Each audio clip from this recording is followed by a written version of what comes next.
James Harden is mean. He knows Marcus Morris faces an impossible choice, and with one cruel glance toward Trevor Ariza on the wing, Harden freezes him. Another Houston pick and roll, another alley-oop. That is straight up predatory. Unleashing him as a point guard has amped up the pace. He speeds right into the offense. Look at him squeeze that bounce pass between all those feet.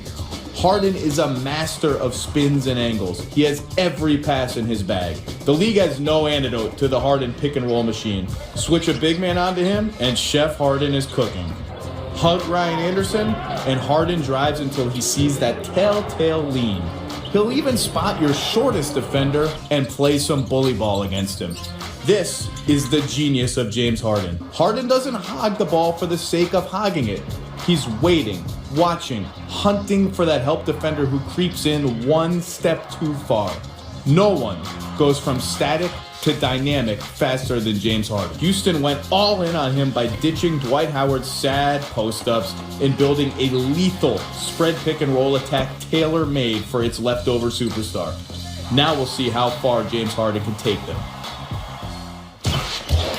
Welcome back to The Jump. That was some random guy named Zach Lowe talking about Jay. Oh, hi. This is embarrassing right here. I actually wish we had a camera on Zach while that piece was running because your face kept contorting into... I don't like my voice. I want a better voice. I want like Ernie Johnson's voice. TV voice? Yeah. James Earl Jones voice? I mean, that's a little much. Morgan Freeman voice. Yeah. Morgan Freeman voice, that'd be good.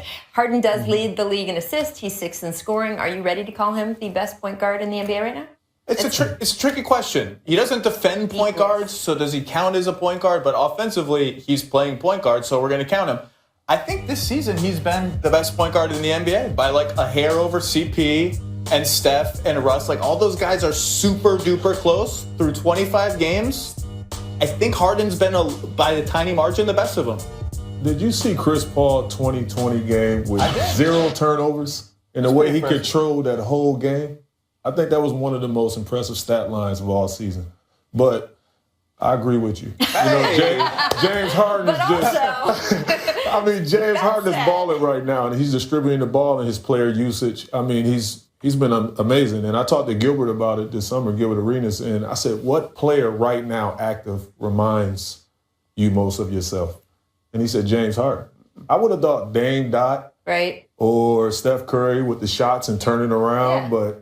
He said James Harden. That's pretty good. And he's engaged more. I mean, you played with James. He needs to be mentally engaged to be able to, the defense, to be able to do all the other parts of the game. And you can tell that he's having so much fun in this offense that he is more engaged in the defense. He's not going to win Defensive Player of the Year. But the fact that he seems to be paying attention more often, he's not letting guys walk by him in the same way that they did last year. You have to at least give him some credit for improvement there. I mean, we certainly gave him a hard time last season. Yeah, James Harden can be a good defensive player. At the he has to carry such a huge load. He's doing everything on offense. Right. It's hard to do both. He's just got to be average, and he's been fine. He's been average, maybe a little worse, but close.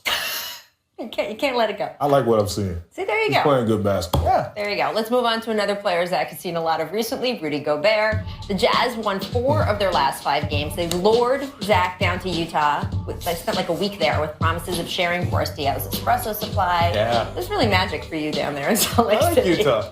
You were tweeted the following while you were there. Biggest thing that jumps out watching the Jazz all week in person, even more than on TV, Rudy Gobert got awesome, playing with such force. Is the best big man no one's talking about? Why are only you talking about him? Is it the espresso? People should be talking about Rudy Gobert. He's really good. Like the Jazz people say, you never know with the 7-footer, right? Do they love the game? Are they going to work? This guy loves the game. He works and works and works. His hands, you're going to see here, his hands are much better looking. That's tough for a 7-footer lefty offhand to do that. He's sealing people in the post and getting little dunks out of it. That won a game in Phoenix, that dunk right there. He's shooting 67%. He leads the league in field goal percentage. And he's shooting like 70% at the line. And when a big man shoots better at the line, they get more confident. Like something happened to that guy over the summer. He's made a big leap.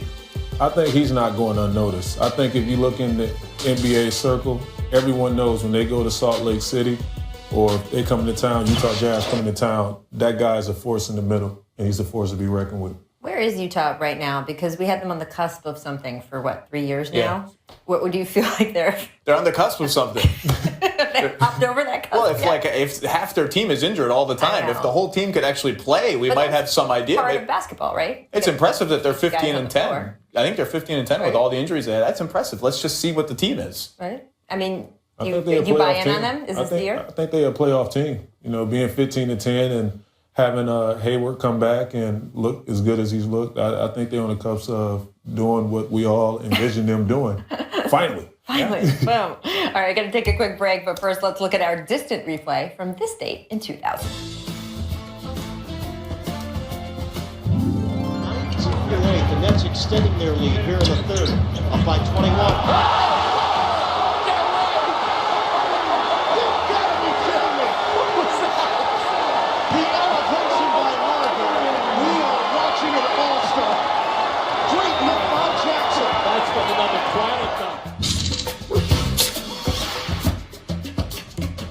We have people. We have people for this. All right, guys. The weekend started with Mark Cuban restating that Russell Westbrook is not a superstar.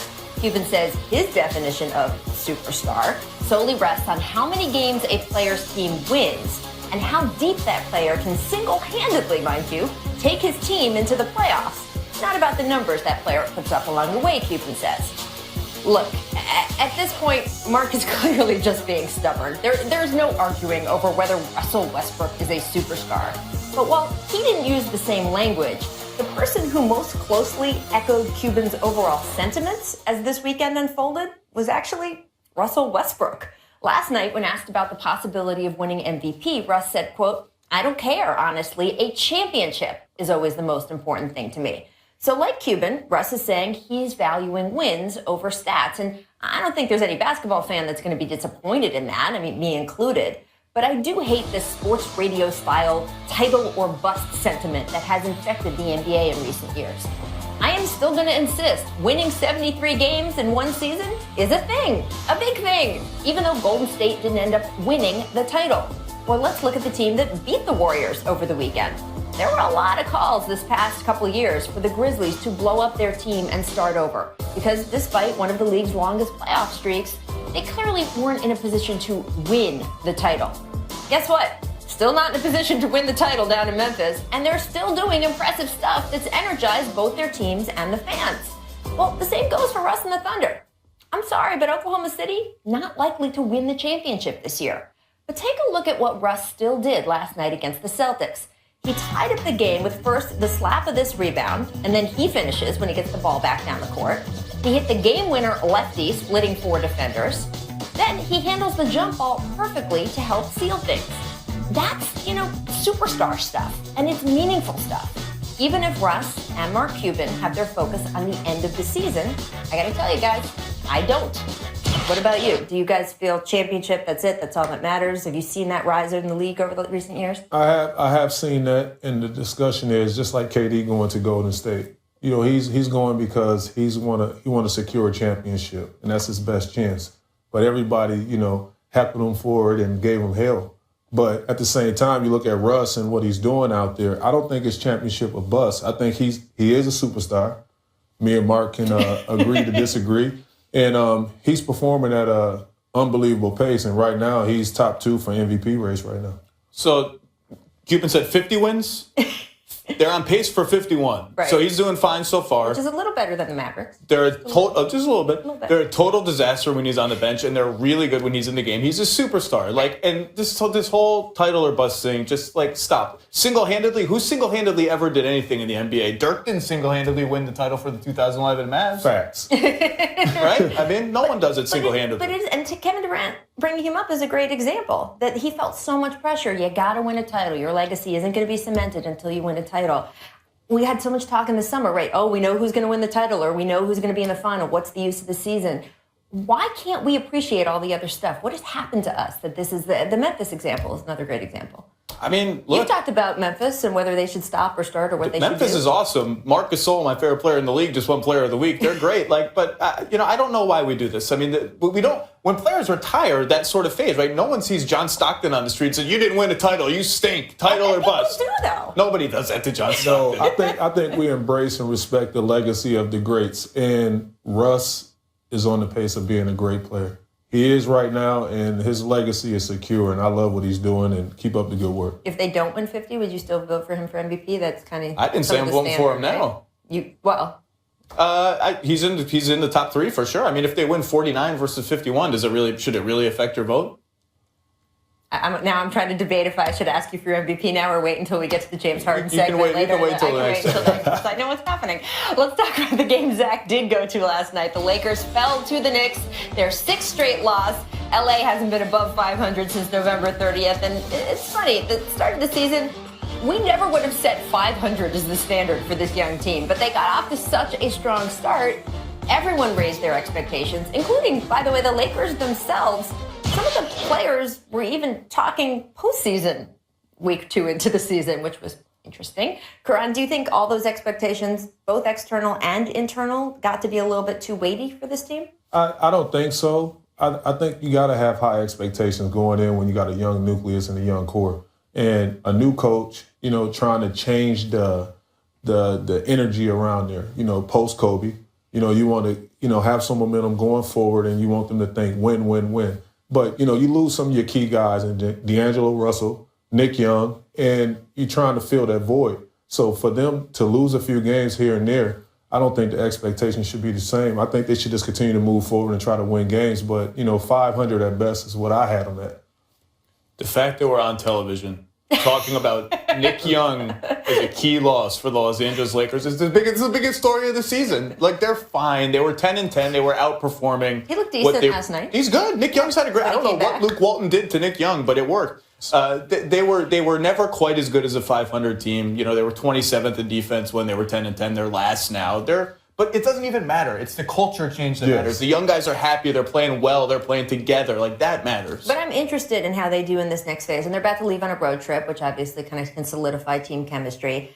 They were, for the last 2 weeks, playing with all of a sudden people walking into that building across the street and saying, I could see the Lakers win tonight. And I felt like you could see it on some of the players' faces, that all of a sudden they weren't just out there having fun. They felt the pressure to do things, and maybe they wanted the ball from each other in a different way than they did before they had any other expectations.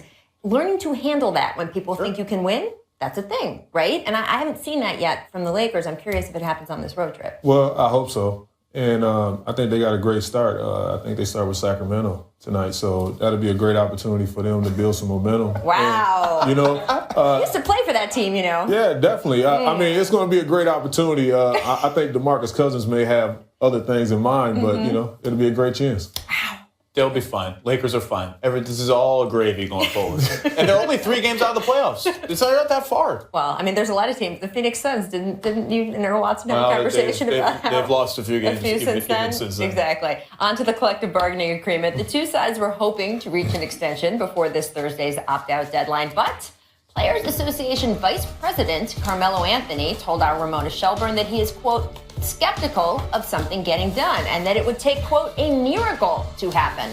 Now, other sources have been more optimistic, but ESPN's Mark Stein reports the issue is licensing, the use of player likenesses.